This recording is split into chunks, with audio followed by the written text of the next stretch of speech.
लोग शुरू करते हैं छोटे से एग्जाम जो इंडिया में पड़ता है, और इस एग्जाम को लेकर बहुत लोग एक्साइटेड रहते हैं क्योंकि हर साल किसी न किसी बहाने इसका पेपर लीक हो जाता है। ठीक है, इसमें हम लोगों को 3 सब्जेक्ट पढ़ना रहता है जिसमें फिजिक्स, केमिस्ट्री और बायोलॉजी पढ़ना होता है। ये एग्जाम 720 मार्क्स का होता है जिसमें से फिजिक्स के 45 क्वेश्चंस आते हैं, केमिस्ट्री के 45 क्वेश्चंस आते हैं एंड बायोलॉजी के 2 अलग अलग ब्रांच जिसमें बॉटनी एंड जूलॉजी के अलग अलग 45 क्वेश्चन और 45 question means total number of question इस एग्जाम में 180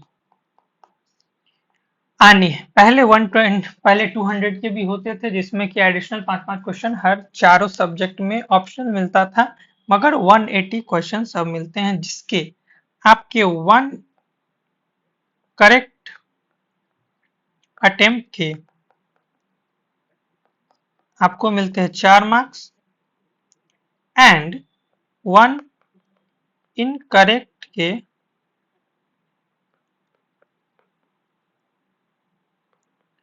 कट जाते हैं -1 मार्क्स। ठीक है, आगे बढ़ते हैं जिसमें से क्या है आपको ये 45 क्वेश्चन आपके 11th class and 12th class दोनों के फिजिक्स, दोनों के केमिस्ट्री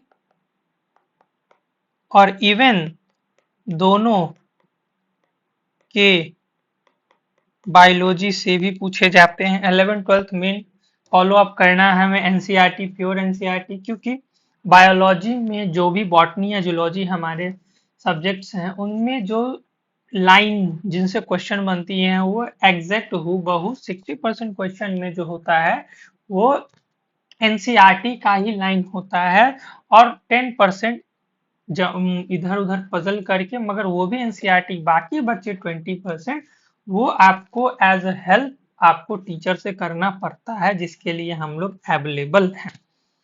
फिजिक्स में बेसिकली हम लोग समझते हैं फिजिक्स जो सब्जेक्ट है, फिजिक्स में जो 45 क्वेश्चन आएंगे का लेवल समझते हैं। 3 लेवल होते हैं, एक होता है हार्ड, दूसरा होता है मॉडरेट एंड तीसरा होता है इजी। इजी मीन्स कि आपको उसमें न्यूमेरिकल्स बहुत इजी होंगे। ये इसमें हार्ड में कैलकुलेशन हार्ड होगा, calculation plus language plus concept, ये तीनों से बनेंगे। इनमें क्या रहता है, मॉडरेट में सिंपल मॉडरेट, थोड़ा बहुत कॉन्सेप्ट छोटा मोटा घुमा के, और प्लस कैलकुलेशन। इन इजी वाले में सब लगेगा बस आपका कॉन्सेप्ट, और अगर लैंग्वेज समझ में आ गया तब तो इजीली बस टिक कर देना है। ओके, चलिए नेक्स्ट है। अब हमारा आते हैं हम लोग केमिस्ट्री पे। केमिस्ट्री में क्या है, बेसिकली हमारा 3 ग्रुप है, physical, inorganic and organic. Maximum actually सब कहते तो हैं कि तीनों इक्वली पढ़ना इक्वली तीनों है, मगर वेटेज वाइज देखें हम लोग तो अराउंड 50 to 60% यहां से सवाल या पढ़ना होता है, 20% यहाँ के और रिमेनिंग 25 to 30% यहाँ। ठीक है, इसी तरह के सवाल फिजिक्स में हमारे मिलते हैं न्यूमेरिकल्स, सवाल आते हैं कॉन्सेप्चुअल, प्लस इसमें भी होता है फिजिक्स की तरह लैंग्वेज। इनऑर्गेनिक में आपके कॉन्सेप्ट बिल्ड होने चाहिए, आपको मेमोरी होना चाहिए, रिमेम्बरिंग पावर अच्छी होनी चाहिए। ऑर्गेनिक में बिल्ड होना चाहिए कॉन्सेप्ट्स प्लस आपका मेमोरी और इवन लॉजिक्स बहुत जरूरी, लॉजिकल। आगे बढ़ते हैं। बायोलॉजी में आपके दो ब्रांच, एक है बॉटनी, एक है जूलॉजी। जूलॉजी में आपको एनिमल्स के बारे में पढ़ना होता है, बॉटनी में मेनली आपको प्लांट्स, लोगों को लगता है सिर्फ प्लांट्स प्लस माइक्रोब्स, दोनों के बारे में पढ़ना होता है, ठीक है, इंक्लूडिंग वायरस, प्रायॉन्स, सिम्बायोन्ट्स, ये सब। इसमें जो 45 क्वेश्चंस, ये क्वेश्चंस मेनली जो इम्पोर्टेंट है वो इसमें है जेनेटिक्स।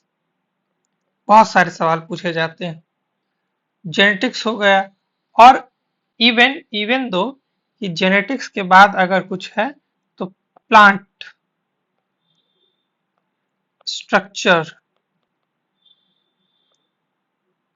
वाइज क्वेश्चन बहुत आते हैं। इनमें जो 45 क्वेश्चंस हैं सब जगह से अच्छे ही आते हैं, मगर मेनली अब जो फोकस्ड है मेन एरिया अब जो पूछा जाता है एनटीए की तरफ से, इसमें अब जो ट्रेंड आया है इसमें रिप्रोडक्शन बहुत अच्छे से पूछ रहा है, reproduction plus human physiology,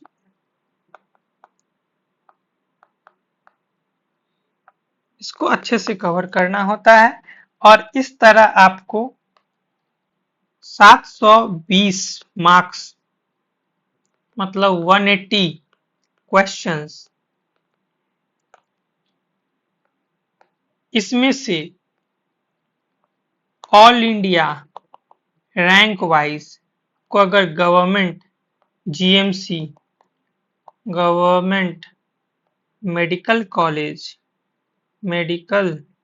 college अगर चाहिए तो जो ट्रेंड रहा है वो 600 प्लस मार्क्स आपके आने चाहिए टू बी सेफ, ठीक है। इसमें से क्या है कि आपको 150 क्वेश्चंस आपके करेक्ट होने ही चाहिए, ठीक है। अब यहां से 150 से लेके अगर 160 ले गए, 170 ले गए, या इवन दो 180 ले गए क्वेश्चंस आप topper. Next 2 topper and college holder. अब आपकी बात, आप पे डिपेंड करता है आप टॉपर बनना चाहते हैं, नेक्स्ट 2 टॉपर बनना चाहते हैं, या कॉलेज होल्डर बनना चाहते हैं। चलिए इसी के साथ मिलते हैं अगले वीडियो में। Thank you.